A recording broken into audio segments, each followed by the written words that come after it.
नमस्कार दोस्तों, स्वागत है आपका हमारे YouTube चैनल ऑनलाइन स्टडी में। दोस्तों आज हम आपके लिए एक प्रैक्टिस सेट लेकर आए हैं जो कि हिंदी विषय का है। और यदि आप सीटेट 2019 की तैयारी कर रहे हैं तो ये वीडियो आपके लिए काफ़ी हेल्पफुल रहेगा। आप यदि सीटेट की एग्ज़ाम फर्स्ट टाइम देने वाले हैं तो आपको बता दें कि हिंदी भाषा जो होती है, जो प्रथम भाषा हम चुनते हैं, उसमें हमें एक पद्यांश और एक गद्यांश मिलता है और 15 अंक की इसमें पैडागोजी, हिंदी भाषा से पैडागोजी पूछी जाती है। तो सबसे पहले यहाँ पर हमें एक पद्यांश है और इस पद्यांश को पढ़ करके हमें कुछ प्रश्नों के उत्तर देना है। तो चलिए दोस्तों शुरू करते हैं। पद्यांश जो है और इसके प्रश्न किस प्रकार के हैं तो देखते हैं। नदी के उस पार जाने को मेरा मन बहुत करता है माँ, वहाँ कतार में बंधी है नावें बांस की खूंटियों से, उसी रास्ते दूर दूर जाते हैं हल जोतने किसान, कंधों पर हल रखे रंभाते हुए गाय बैल तैर कर जाते हैं उस पार घास चरने। शाम को जब वे लौटते हैं घर तो ऊंची ऊंची घास में छिपकर हुक्के हो करते हैं शियार। माँ तू बुरा ना माने तो बड़ा होकर मैं नाव खेने वाला एक नाविक बनूंगा। तो ये एक छोटा सा पद्यांश था। अब हम इसके प्रश्नों को देखते हैं। तो देखिए, पहला प्रश्न जो इससे संबंधित आया है, ये पूछा गया है कि इस कविता में कौन किसे संबोधित कर रहा है। तो हमने देखा एक बच्चा जो है वो अपनी माँ से इसमें कुछ बातें कह रहा है। तो बच्चा जो है वो एक लेखक ही है और लेखक जो है वो अपनी माँ से बात कर रहा है, परंतु लेखक एक बच्चे के रूप में बात कर रहा है, क्योंकि उसने कहा था कि बड़ा होकर के मैं नाव खेने वाला नाविक बनूंगा। तो यहाँ पर हमारा जो उत्तर रहेगा वो रहेगा ऑप्शन फोर्थ। इस कविता में कौन किसे संबोधित कर रहा है तो लेखक के रूप में एक बच्चा अपनी माँ को संबोधित कर रहा है। चलिए आगे है, लेखक नाविक क्यों बनना चाहता है। तो दूसरा प्रश्न जो है हमारा ये पूछा जा रहा है कि लेखक नाविक क्यों बनना चाह रहा है। क्योंकि लेखक ने इसमें पद्यांश में कहा था बच्चे ने कि मेरा मन बहुत करता है माँ, वहाँ कतार में बंधी है नावें बांस की खूंटियों से और उसी रास्ते दूर दूर जाते हैं किसान हल जोतने। तो लेखक नदी के उस पार का जो सौंदर्य है उसको आनंदित होने के लिए, उसका आनंद उठाने के लिए वह नदी के उस पार जाना चाहता है। तो ऑप्शन 3 जो रहेगा ये हमारा यहाँ पर उत्तर हो जाएगा। चलिए आगे देखते हैं, नाव को बांसों की खूंटियों से क्यों बांधा गया होगा। तो नाव को बांस की खूंटियों से बांधने का कारण होता है कि जो नाव होती है वो पानी की लहरों से कहीं और बहकर ना चली जाए, तो इसलिए कहीं लहरें नाव को बहाकर ना ले जाएं, इसलिए बांस की खूंटियों से उनको बांध देते हैं। तो ऑप्शन फर्स्ट जो रहेगा ये हमारा इसमें उत्तर हो जाएगा। अगला प्रश्न था, माँ तू बुरा ना माने तो पंक्ति किस और संकेत नहीं करती है। तो यहाँ पंक्ति किस और संकेत नहीं करती है तो लेखक माँ के संवेगों का ध्यान रखता है। तो पहला दिया है यहाँ पर, जैसे लेखक माँ की इच्छा के अनुसार कार्य करना चाहता है, और दूसरा है माँ को बुरा लग गया है, लेखक माँ के संवेगों का ध्यान रखता है। तो रखता है तो वो माँ को बुरा ना लगे ऐसी बात उसे नहीं कहना चाहिए, परंतु बोल रहा है कि माँ तू बुरा ना माने, तो मतलब कुछ कहना चाह रहा है। हो सकता है कि माँ को उससे बुरा लग सकता है। तो लेखक माँ के संवेगों का ध्यान रखता है, ये यहाँ पर थोड़ा सा संकेत नहीं करती है। आगे है, कविता में पुनरुक्त शब्द युग्म आए हैं। तो कविता में पुनरुक्त शब्द का मतलब जो बार बार या शब्दों का जोड़ा जो रिपीट होते हैं। तो जैसे दूर दूर है, ऊंची ऊंची है, तो इन शब्दों को हम पुनरुक्त शब्द कहते हैं। तो यहाँ पर पहला विकल्प जो रहेगा हमारा ये इसमें सही रहेगा। चलिए अगला प्रश्न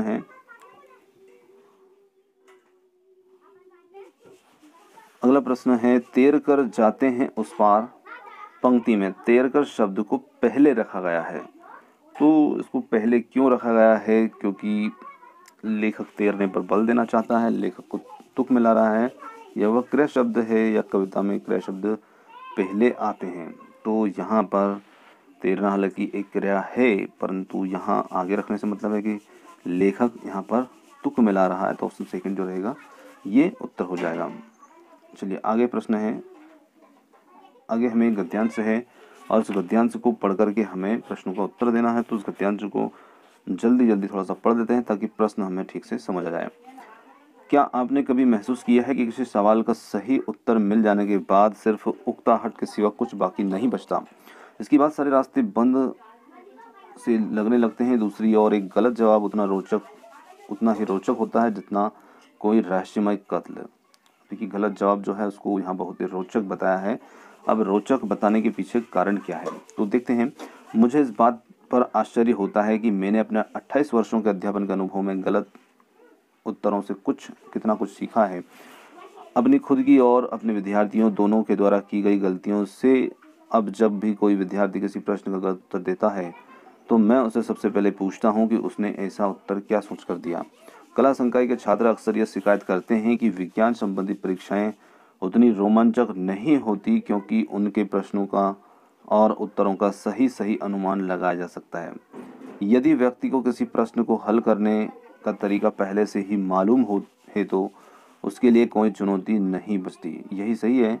और भौतिक विज्ञान के शिक्षक बहुत कड़ी मेहनत करते हैं और सुनिश्चित करना चाहते हैं कि उनके विद्यार्थी सही उत्तर तक पहुंच पाएं।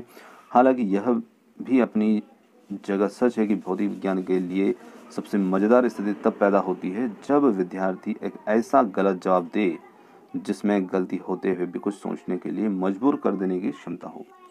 यही वह स्थिति होती है जब भौतिकी के किसी पहलू पर पकड़ बनाने की कोशिश कर रहे विद्यार्थी के दिमाग की कसमकस को समझा जा सकता है।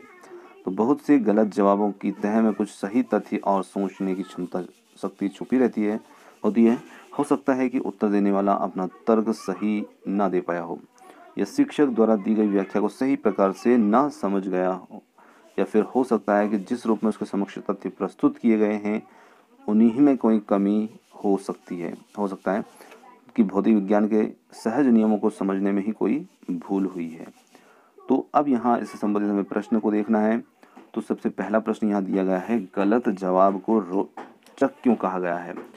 तो गलत जवाब जो है उसको रोचक क्यों कहा गया है? क्योंकि गलत जवाब रोचक हो सकते हैं क्योंकि गलत जवाब में सोचने वाले जो होते हैं, गलत जवाब प्रश्नकर्ता को सोचने के लिए प्रेरित कर सकते हैं। तो प्रश्नकर्ता जो होता है जब गलत जवाब कोई देता है तो उस पर वो सोच सकता है, सोचने के लिए उसको प्रेरित करते हैं। तो इसलिए यहाँ पर ऑप्शन सेकंड जो रहेगा ये हमारा उत्तर हो जाएगा। चलिए, अगला प्रश्न है हमारा, लेखक ने अपनी और अपने विद्यार्थियों के गलत जवाब से क्या सीखा? तो लेखक ने अपने और अपने विद्यार्थियों के गलत जवाब से क्या सीखा है? तो लेखक ने ये सीखा है कि लोगों के सोचने का तरीका जो होता है वो अलग अलग होता है। तो ऑप्शन फोर्थ जो रहेगा ये हमारा यहाँ पर उत्तर हो जाएगा। कला संकाय के छात्रों को विज्ञान की परीक्षाएं उतनी रोमांचक नहीं लगती थी क्योंकि तो कला संकाय के छात्रों को विज्ञान की परीक्षाएं उतनी रोमांचक नहीं लगती थी क्योंकि विज्ञान जो होता है विषय, तो विज्ञान के सभी सवालों के जवाब जो होते हैं वो सुनिश्चित होते हैं, निश्चित होते हैं। तो ऑप्शन 3 जो होता है ये हमारा यहाँ पर उत्तर हो जाएगा। जबकि हम कला संकाय के अंदर देखते हैं तो कला संकाय के अंदर विद्यार्थी उत्तर अपने विचारों के हिसाब से भी लिख सकते हैं। तो इसलिए यहाँ पर विज्ञान के जवाब जो हैं वो सुनिश्चित हैं। तो इसलिए कला संकाय के छात्रों को विज्ञान की परीक्षाएं उतनी रोमांचक नहीं लगती है। चलिए, अगला प्रश्न है, अनुच्छेद के आधार पर इनमें से कौन सा कथन गलत है? तो अनुच्छेद के आधार पर यहाँ पर कौन सा कथन जो है वो गलत है? तो यहाँ पर हमें देखना है, गलत उत्तर से दिमाग में कसमकस होने लगती है। ऑप्शन सेकंड जो है ये यहाँ पर गलत उत्तर है।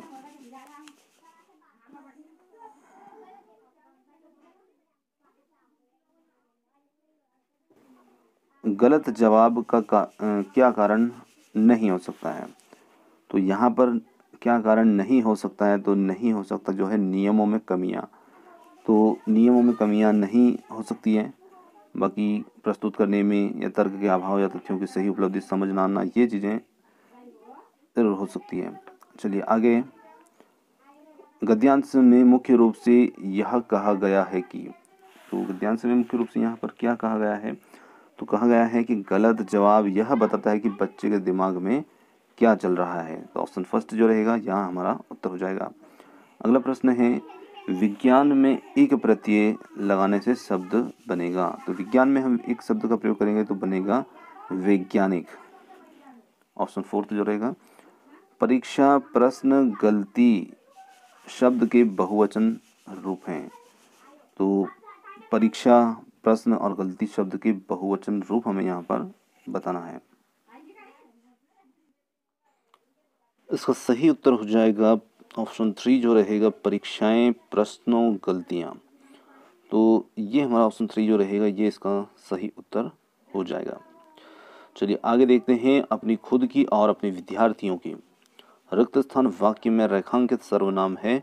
तो यहाँ पर खुद और अपने विद्यार्थियों की जो है ये एक खुद मतलब स्वयं होता है और उसे हम निजवाचक सर्वनाम कहते हैं। तो ऑप्शन फर्स्ट जो रहेगा ये हमारा यहाँ पर उत्तर हो जाएगा। तो दोस्तों ये थे हमारे जो गद्यांश से संबंधित प्रश्न। अब आगे जो है कुछ हिंदी भाषा पेडागोजी के प्रश्न देखते हैं।